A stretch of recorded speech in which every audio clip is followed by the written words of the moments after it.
I've spoken a lot in various design videos and podcasts on the subject of game feel.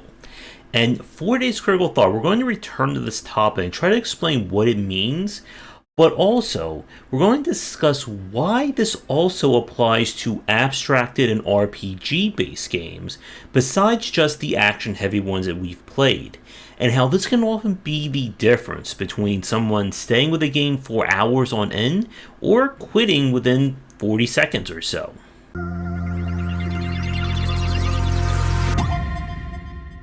When I use the term game feel, this is a combination of various aspects of how a game presents itself, from the UI UX to the general aesthetics, and of course the onboarding and playability of it.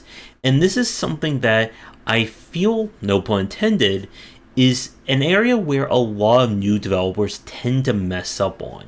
Because game feel is really about getting out of your own head and mindset and getting into what is it like to pick up this game for the first time, and put it keyboard and mouse, gamepad, whatever, and actually play this game. And this is incredibly hard to do because it relies on not only playtesting, but also understanding player psychology. So for this first part, I want to focus on action or reflex-based games because this is the easier of the two topics. When we talk about game feel in this respect, it is about how the player or players or characters, however you want to define it, move or respond to how the player controls it. So that when I am using my gamepad here and moving and jumping and attacking, how does that relate to what's happening on screen? And this sounds very easy when I put it like that, but it is anything but. If you've played any 3D Mario, or even just a 2D Mario game in the past 10 to 20 years, have you ever uttered the words, "Oh, this jumping is horrible"? Probably not. But it's something that we see a lot out of indie developers, especially those who are working in the platforming space for the first time, either without any frame of reference or who only did a very light study on the genre. Again, when I talk about this in Game Design Deep Dive Platformers, you can have 100 different platformers that have 100 different platformer physics that go with it. But when we talk about specifically the science of games, we're discussing kind of the foundational elements that go into what is the difference between a game that feels good to play and one that doesn't. And one thing that is kind of considered, I guess, not exactly official, but the unofficial statement, is that you want the controls to almost be as close or to one what is happening on screen. If I press the jump button, I want that character to jump. I know, it's a shocking element there. I wowed everyone on that one. But if I tap the jump button, I don't want my character to jump 50 feet in the air because I just tapped the button. And things such as measuring how high you want the player or the character to jump. Does the character keep going at specific intervals, or the second I let go of A, he stops and starts dropping down? These are all aspects that go into feel. That I want to know that however I press or manipulate this character, that it responds exactly to my movements. One of the reasons why game feel is oftentimes not the best in a lot of open world or massive games like that is that the control scheme is oftentimes so simplistic that, as we all know, the hang over the edge button is oftentimes the same as the jump 50 feet into the air button. And when the player doesn't feel like their control inputs are being accurately represented by the game, this is when game feel tends to suffer. Now you may argue, of course, what about Souls-likes that make heavy use of input buffering? As in, if I press the button and the character is already doing an animation, it will automatically queue up that button press for the next one. And you can do game feel along these lines when combat or animations is not exactly slow, but there's impact to it. That if your character is swinging this giant axe, it's not just him swinging it the same way as a stick or as a knife, but you can see that impact. Well, and this is also when we can easily equate this to talking about gunplay. in shooters. And how this gun responds and behaves when you fire it is a matter of this game feel. That the player, again, wants to feel like they are in control of their character, and when they do something, it has that impact to it. That when you're playing a platform or a motion or movement based game, that your character is flipping and jumping and wall jumps and triple jumps and spin jumps and all the other kinds of jumps you can imagine, and the player is the one who's making all that happen. It's not just walk over to a stunt pad and then the character does 57 different moves. Now, when we talk about this, again, from a reflex-based game, that you want to give the player enough of an impact to their actions. And again, this is oftentimes how the aesthetics of a game can transcend or impact the feel. That if I just press the punch button, my character goes like this every time, that doesn't really mean that much.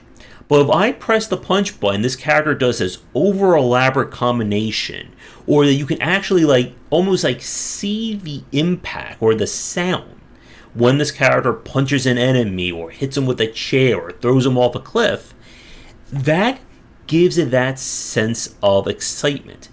It makes you want to keep attacking.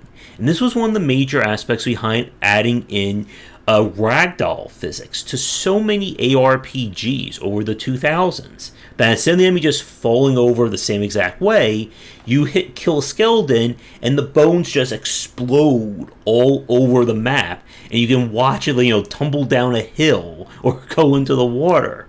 And this kind of stuff, again, it doesn't sound that impactful. It doesn't sound like it's really affecting the gameplay. But how you present this to the player is oftentimes as important, even more so, than what's actually happening on screen. And again, this is why good onboarding and good presentation really matter. So, we're going to take a quick break, and when we come back, it's time to talk about the trickier aspect of this. How do you do game feel when it's turn-based? When it's a strategy game, when it's grand strategy, when you're not watching one unit fight another unit, you are watching a galaxy, a universe, maybe multiple universes. Is there a multiverse 4X strategy game yet?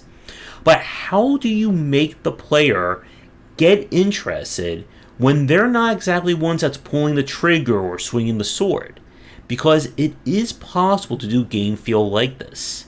But before we get there, as always, if you're interested in my thoughts on design, then check out my game design books. For entry-level students, we have 20 essential games to study, and then the Game Design Deep Dive series that takes an extensive look at different genres, with free-to-play coming in 2022. And now we come to the harder part of our video this time, and that is, how do you do game feel in abstracted-based design? And again, we're not talking about controlling an individual character or a warrior or a soldier. We're talking about managing a town, organizing an empire, even just making sure that a good gets from one end of an assembly line to the other. And this is where it gets a lot harder, because again, you don't have, in the same sense, that same one-to-one interaction. And that's, again, just the nature of the beast. When I press the attack button in Elden Ring, I know what's going to happen. My character's going to swing his sword or that giant pizza cutter.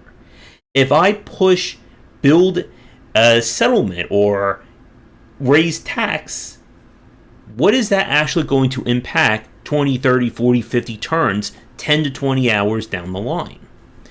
And getting the player to understand that is, again, a major aspect of game feel and game presentation. If you look at some of these strategy games that we've played in the last few weeks, stuff like Cantata, Songs of Conquest, the Dune Wars game, they all have a different approach to that onboarding, to that very first step of playing. In Cantata, the game says, we want you to do this tutorial. Go do this, learn all that. In Dune War, they basically just said, here's a bunch of menus, figure it out on your own. And this has been one of the major issues when it comes to strategy or abstracted based design.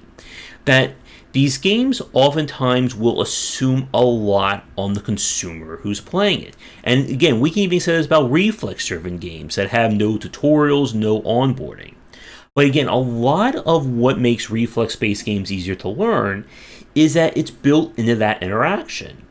It shows an icon, press the A button. I press A, character jumps, I can make that association, A button equals jump.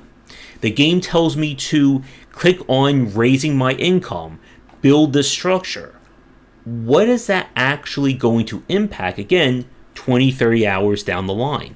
You're telling me what to do. You're not explaining to me why I need to do that. And this is, again, where Gamefeel comes in. It's about giving that sense of impact, that immediate information as to if I press this or if I command my guy to go there, I have a good idea what's going to happen. This is where dynamic UI comes in heavily to help explain this. That if I put my mouse over here, it'll give me information about what's going to happen. Just as if I go over here, or if I click on this, or if I tell to attack that, or I just put my finger all over the screen. And again, you can do Gamefeel in abstracted design like this. That you need to explain to the player at all times, what is the impact of my actions? Tell me that this is going to give me plus 4.75 happiness, but also give me 2.67 depression. Okay, what the heck does that mean? And this is, again, why we have so many issues when it comes to onboarding as we get more and more abstracted.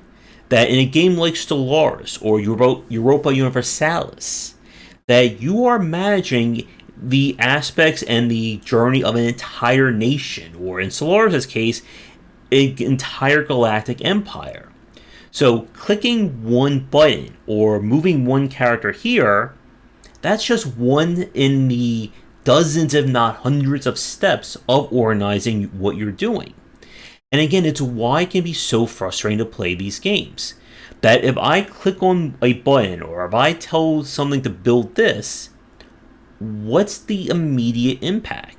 In many cases, you click that button and nothing happens on screen because it takes 5 to 7 turns for something to actually be built. And if you're not paying attention or if you're new to the game, you may not exactly know, okay, I hit this button, what's happening now? And as anyone who's played strategy games will tell you, that it's all these little decisions that can come back to either win you the game or cost it 50, 100, 300 turns down the line. But explaining to the player the impact of these actions on a turn-by-turn basis is very important. Just as in an action game, you want the player to know that A means jump. In an abstracted-based game, they need to know, okay, so I built this, I told this guy to move there. Why? Why did I do that? Because if they're just messing around with buttons and not sure what's going on, it doesn't matter how exciting or how high def the graphics are or how many hours upon hours of gameplay your game has. They're just going to get confused and probably just quit. And when I played Doom Wars, again, it was that case of, okay, I'm moving units around. Why? What's my overall goal? Why am I doing this? And again, some of you will say, well, you're doing it to win the game. But win the game is not short term. And again, when we're talking about Gamefeel, you want the player to know exactly what's going to happen and why they are pushing this button or they're moving these troops around. Because if they're confused about the short term, there is no way they are understanding the long-term ramifications and play of this title. And it is possible to do this. If we're talking about onboarding, you want to present content as squared down, as streamlined as possible, so that there are as few options when the player is learning the game as need be. I don't want to know how to upgrade my philosophy chambers and gain plus 6.7 introspective power that it comes into play about turn 800, when I still don't know why I can't move my character across a river, or why the game is telling me to build a storeroom, but the storeroom option doesn't exist on the UI or it's grayed out. And this again gets back to onboarding and presentation. The worst thing that you can do in an abstracted based game, especially we're talking grand strategy or 4X strategy, is have a start menu that has no guidance whatsoever. Okay, you give me 27 different campaigns, 50 different nations I can choose from. I still don't even know how to click a button on this UI. What am I doing? And these are questions you have to answer, and why the new player's experience is so important to Gamefeel. That if you can make your game as interesting to play when it's turn-based as somebody who's playing a Devil May Cry or a Mario game, that keeps people interested. Look at the Darkest Dungeon as a good example of this. That when you tell a character or you hit the button to attack, you don't just see some generic, okay, I swing a sword, the guy goes, eh. You see this very elaborate, or at least very stylized attack of slow motion, kind of giving that sense of motion and feel to what's happening on screen. And this kind of stuff, again, it doesn't sound all that impressive when I say it, or when you're watching a half-second animation that plays out. But all this adds to this sense of feeling, this idea of understanding what is being referenced or what is being asserted when I press this button, when I click this panel, etc. And that's what you need to focus on. Because again, to a new player who doesn't have the background of 50, 100, hundreds of hours of playing a strategy game or an RPG, they just want to figure out, okay, how do I swing a sword? How do I drink a potion? And if you can't make those interactions impactful and interesting, you're not going to keep people invested in learning this game for the next 5, 20, 50, 100 hours. And like we've said, it doesn't matter if your game has hundreds of hours of gameplay if people get bored or confused within 5 minutes, 2 minutes, 30 seconds of loading it up. So to wrap things up for the critical thought, Gamefeel matters both to reflex and abstracted based designs.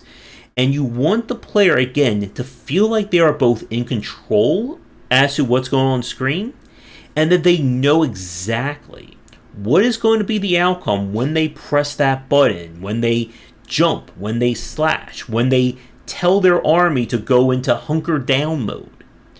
And this, again, is all related to presentation, to the aesthetics, to the onboarding, and of course to the UI UX of your game. And if you cannot get this stuff right, this is where playtesting really matters.